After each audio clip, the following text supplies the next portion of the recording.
Where is it written, Dr. Salk? Where is it written that this happens? Do you feel that as a philosopher? Both, if you like, as a biophilosopher, as someone who draws upon the scriptures of nature, recognizing that we are a product of the process of evolution. Now the host, he asks about his elitism, his eugenic superiority, his getting further evolved, and the genetic determination will be for creating reality. The host asked, where do the losers go? Salk says, well, there's a place for everybody. And the host pushes him on it, something you actually don't see much anymore from the journalist, but he actually pushes him on this idea a little harder. Powerlessness, and as I read The Anatomy of Reality, I was particularly interested that you say right here, there are some among us who feel and see more clearly than the rest. They are the ones who illuminate and reveal reality for others. And you had said a few pages before, either because of genetic determination or through intellectual, intuitional development, a sufficient number of human beings now exist who, as individuals, are impelled to counter the self-destructive and devolutionary influences in our society and in the world. There is a sense of elitism there. How do you identify those who do have the sensitivity that you look for? Okay, is this good? If you would ask the question without judging it as elitist, then you would be speaking about something that exists in nature. In nature, we see different kinds of structures, different functional elements. For example, we know in living systems about DNA and about proteins, about the genetic code. We know about those structures that express the genetic code. And I imagine humankind is an organism, and that some in this complex organism of humankind perform that kind of function for the species as a whole. Where does the rest of the species come out in this process? It's all quite part seriously? of it. It's all part of it. Think of each of us as a cell, performing a different function, a different role. And if you see it that way, then you say that there's a place for everyone. And that one is not better than the other. It is simply that they play a different role and perform a different function that's consistent with their genetic endowment. Do you feel this notion that, I'm sure you would not put it in terms of there is a bottom rung to every ladder, but rather there are top rungs in different areas of concern, in different areas of work, intellectual work. The people who, as you suggest, few among us who can deal with these questions. I didn't mean, by talking about elitism, to be disparaging at all. But what does happen to the rest of society when we begin to identify those who can see more clearly, those who can think more clearly about the future challenges that you identify, and you identify so many of them? Well, I suppose that I could be autobiographical. Please. And simply say that I always felt that I did for the rest of the world what the rest of the world could not do itself at that time, when I was the kind of work I was doing earlier on, immunology, vaccinology. But yet I depended upon the public at large to provide the funds and the support so that that work could be done. I look upon ourselves as partners in all of this, and that each of us contributes and does what he can do best. And so I see not a top rung and a bottom rung. I see all this horizontally. So if you listen to the language he uses, he is saying that the bottom feeders have a role to serve the masters. Doesn't that make sense? Doesn't that make sense? Because like I said, the Rockefellers and the Carnegies are behind all this. The bottom feeders have a role to serve the masters. You feed the masters the resources they need to make our lives better. We need their superior guidance because we're just too stupid. Believes that mankind will, in fact, overpopulate, and they will need science for the food.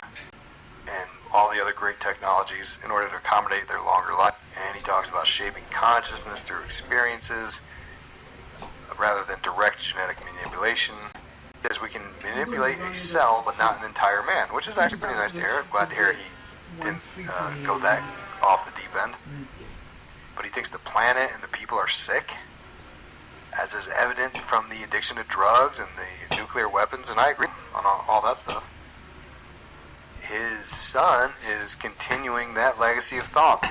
His son's name is Jonathan Salk, and he wrote a document called Planetary Health, A New Reality, and you can find that online still. It talks of these ideas supporting the global crisis and presents a view of Salk's ideas. Seems like he's part of the biophilosopher movement here. He says that the human lifespan has increased due to science, thus we have population explosion. Jonas Salk said that we can't sustain that kind of exponential growth, and the growth was charted on what they call a sigmoidal S-shaped graph for population growth. But Jonathan Salk asserts that new data shows that we've actually passed the inflection point, meaning we're already in a stage of decelerating growth. There is no more population explosion because of no more romance explosion, if you know what I'm saying. People are having less, sexy time. My hands are covered in potatoes. Or maybe birth control, I don't know. But reading from the document says, the reason that growth is slowing is one of the great stories in public health. With increasing levels of health, decreased infant mortality, and improvements in education and status of women, all in the context of sustainable socioeconomic development, individuals decide to have fewer children and the population growth slows. Thus, the promotion of individual and societal health worldwide not only influences the quality of life of individuals, it benefits the entire planet with the slowing of population growth. A true win-win. It's basically saying what Bill Gates, who we're going to get into, he's saying what Bill Gates said. When Bill Gates said he wanted to reduce human population through vaccines, he's not saying it's going to kill them. He's saying people will have less children. It's backed up by Jonathan Salk in his graphs. And since we're in this second phase of population explosion, our focus is now on sustaining this population and long-term thinking, as opposed to the first phase that has all the population growth. It's just a different form of human behaviors observed here. And perhaps this is why Al Gore was getting on board with that climate change economy that was a big hoax. I don't know if you saw the Michael Moore produced film about this, about the green technologies, how the solar plants and the electric cars, like it's all still funneling money into the electrical grid. It all goes back to the same fossil fuels. They use damn near as many fossil fuels to make these plants and make these cars and make the batteries. They still use natural gas to fire up a lot of these sources. It's just a big hoax. Anyway, we're currently in this state of flux, the battle between the old school and the new school, meaning the younger generation says we need the long-term sustainment of the planet, and the older generation is used to the previous thought of like maximum consumption. More eloquently put by Jonathan Salk here, says the point of transition between these epochs is a time of maximal conflict and tension. Since we are passing the point of inflection, this explains much of the turmoil we see in the human social and political life today. At this point, there is maximal pull between those who, faced with danger and uncertainty, look back and clamor to return to the values that worked in the past. Use of fossil fuels, isolationism, competition, short range, either-or thinking, and those who are looking forward to adopt values that will be adaptive to conditions in the present and future, renewable energy use, interdependence, cooperation, and long-range both and thinking. So let's wrap up the Salk talk here. The Salk talk. In conclusion, he was a proponent of this Darwinian evolutionary idea: science is the savior, technology will save us. The elites are there to figure it out. We dummies just need to keep turning the gears, moving as slaves so that they can take care of us. We need to follow and get out of the way. Now, who's our modern day leader?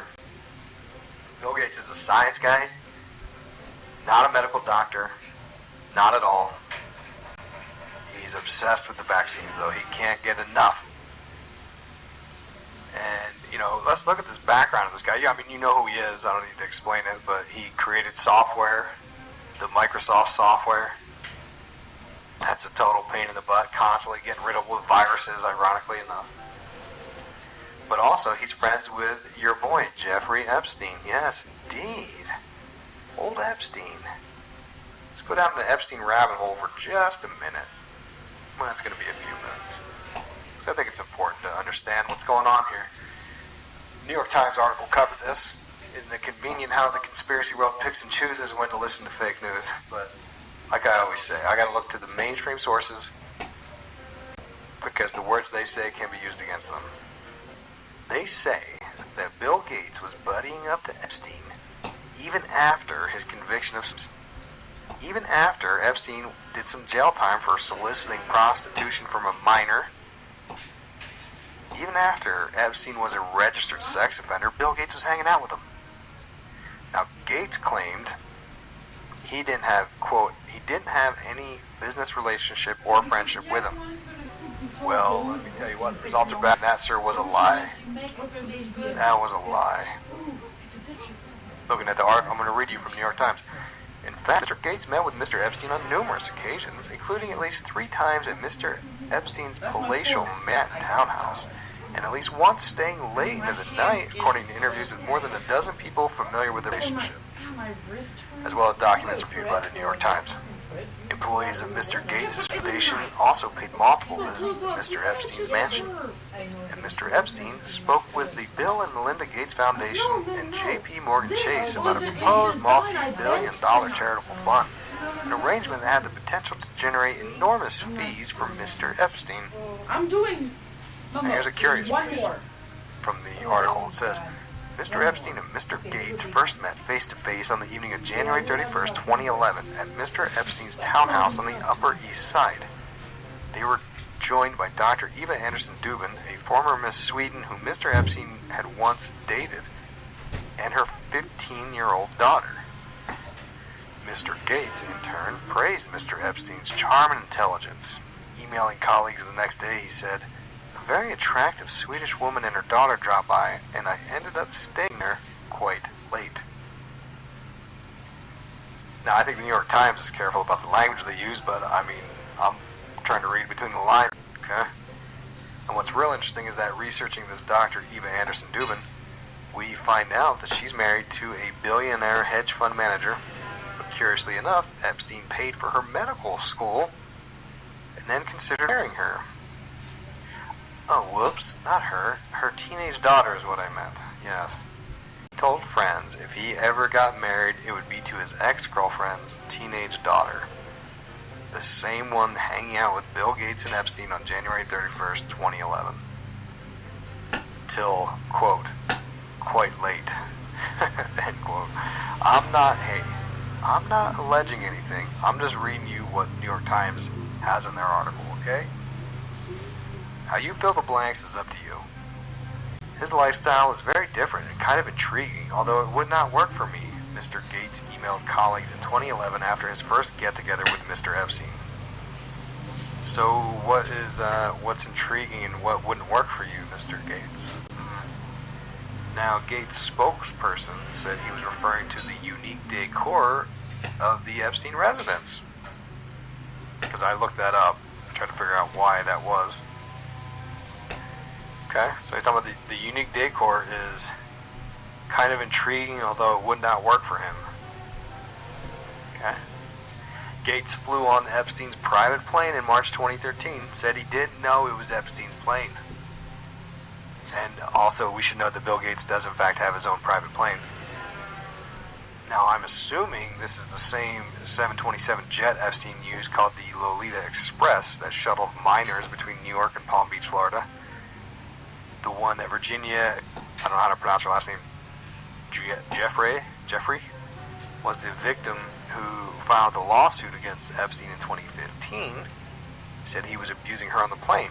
And this is the plane that had all high-profile people on the logs, all the Clintons and all the people. And Virginia was the